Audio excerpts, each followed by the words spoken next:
Wisdom, the final frontier to true knowledge. Welcome to Wisdom Trek, where our mission is to create a legacy of wisdom, to seek out discernment and insights, to boldly grow where few have chosen to grow before.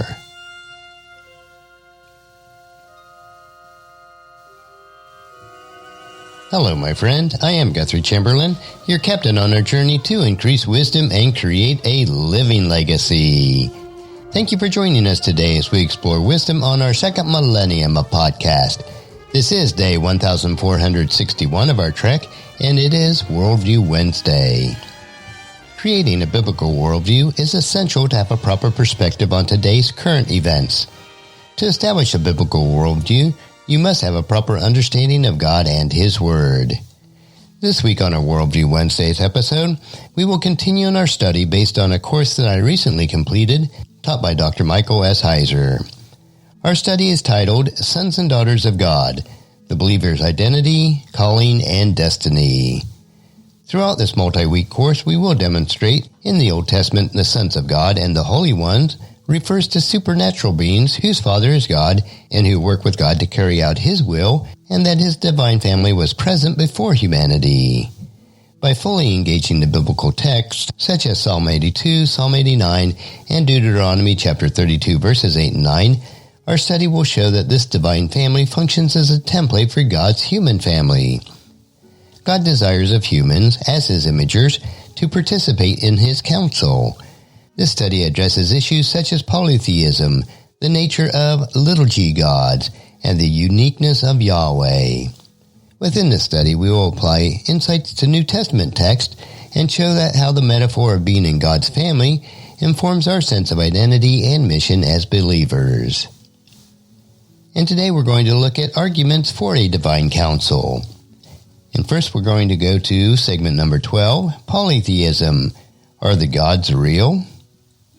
And we want to think about this. Denying the reality of Elohim as God actually mocks God.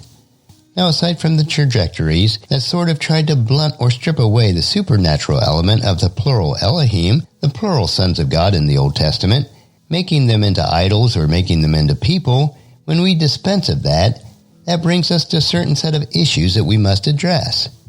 If it is not those other things, then it must be divine beings. Then typically, what is asked is, well, maybe that's just sort of imaginative. Perhaps these gods or the other Elohims just aren't real at all. But what we're missing is that the biblical writers had a supernatural worldview. How do we handle this? Because these are biblical writers writing about these other Elohim. Now we as modern people, we sort of reflexively go to this question, and we sort of assign unreality to these beings. But a biblical writer would not do this. A biblical writer is predisposed to supernaturalism. That is why in Dr. Heiser's book, The Unseen Realm, has a subtitle called Recovering the Supernatural Worldview of the Bible. Then you might say, well, if you're going to say that these gods are real, and I personally do because the biblical writers do, isn't that polytheism? Then what about these phrases such as, there is no other gods beside Yahweh of Israel. Beside Him, there is no other. These sort of phrases. But as I mentioned, denying reality of the Elohim actually mocks God. So this is a territory that we must cover now. What we have already established has God's member of His council as spiritual beings. There are no other ways to discern that and to discern God's relationship with them. I would suggest this. We'll start here. That if you are going to deny that the other Elohim, the members of God's council, if you're going to say that they are not real, then doing this actually mocks God because God is going to be described as being above these other Elohim, as being the Elohim of Elohim, the God of gods. If those beings don't really exist, there is no glory for God to be had. In fact, it makes God a caricature. These sort of statements that God is above the other gods, God is the God of gods, these kind of statements in Psalms, and there are a lot of them, but there is also another one that I like in Exodus chapter 15, verse 11. In this particular passage, it is right after crossing the sea. It is part of Moses' song where he says, O Lord, O Yahweh, who is like you among the gods? Well, if those gods aren't real, what does that say? It sort of eviscerates the praise of God at that point.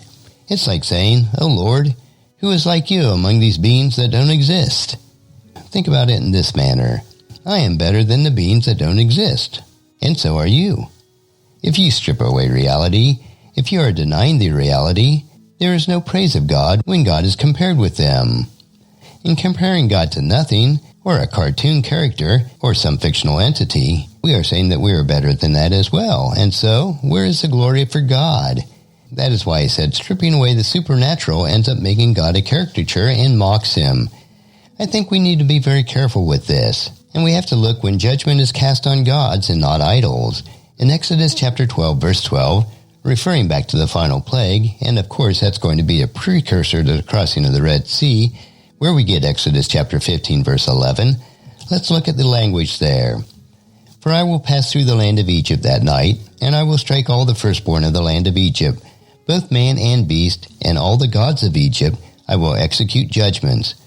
I am the Lord, I am Yahweh."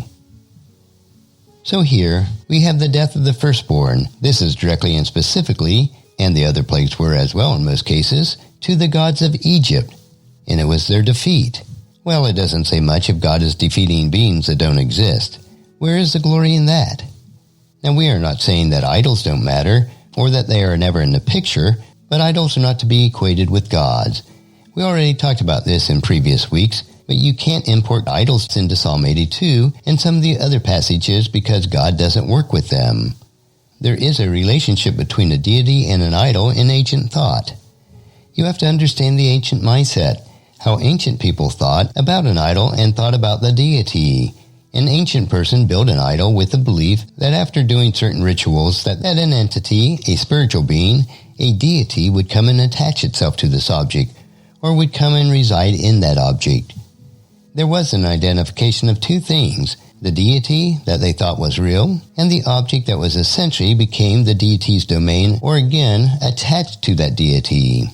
If you smashed an idol, the ancient person wouldn't sit there and cry and imagine that, "Oh my deity is dead, Baal is dead," or whoever. They are not going to imagine it that way. What they would do is that they would go home and make another one, because the entity that inhabited the thing that is now destroyed needs to be reattached to the new one. The old object was no longer fit for the deity to inhabit, so we make another one. The deity doesn't die, it doesn't go away. In their minds, it is real, and it's there, and it needs a place to dwell among us. So as we sort of summarize this section, if we look at it the way the ancient person does, yes, they thought, and the biblical writers thought with them, that the gods were real. And because that they thought that, when they compared Yahweh to these other gods, they were making a theological statement that is really, frankly, more important than any other theological statement in the Old Testament. God is the God of gods. He is the only one who deserves worship. He is the creator. He is sovereign. He is, well, you fill in the blank. All of these things are attributed to Yahweh alone in Israelite thinking. But if you are saying these beings are not real at all, he is compared to nothing, and there is certainly no praise in that. Well, let's move on to segment 13, and this is the capital G-O-D problem. What we see here is we have a cultural and a contextual problem. So let's confront the question, does multiple Elohim mean polytheism? I've said repeatedly already, the answer is no. What we have here is we need to think culturally. We don't have a theological problem in Psalm 82. When the biblical writer talks about multiple Elohims being in the council of Yahweh, what we actually have here is a cultural and a context problem. And that is because of the modern views that we have with the term God. I like to explain it this way.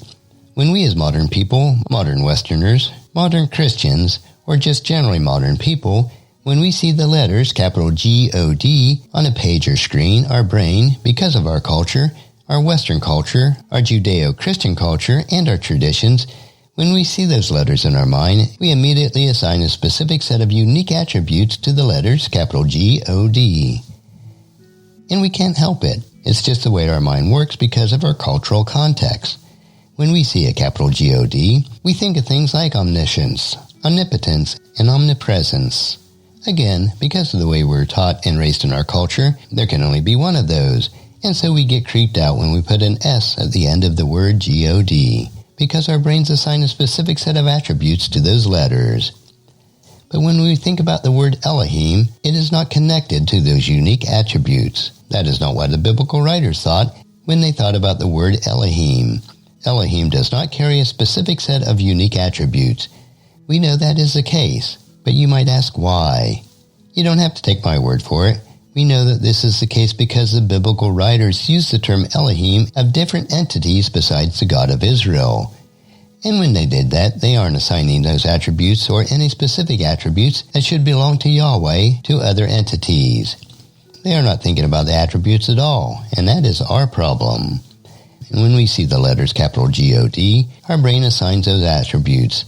Elohim does not work in that way. It is not about a specific set of unique attributes, and the evidence for that is right in front of us in our biblical text by virtue of the way the biblical writers use Elohim of a variety of entities beside the God of Israel. So next week we'll study how this term is actually used.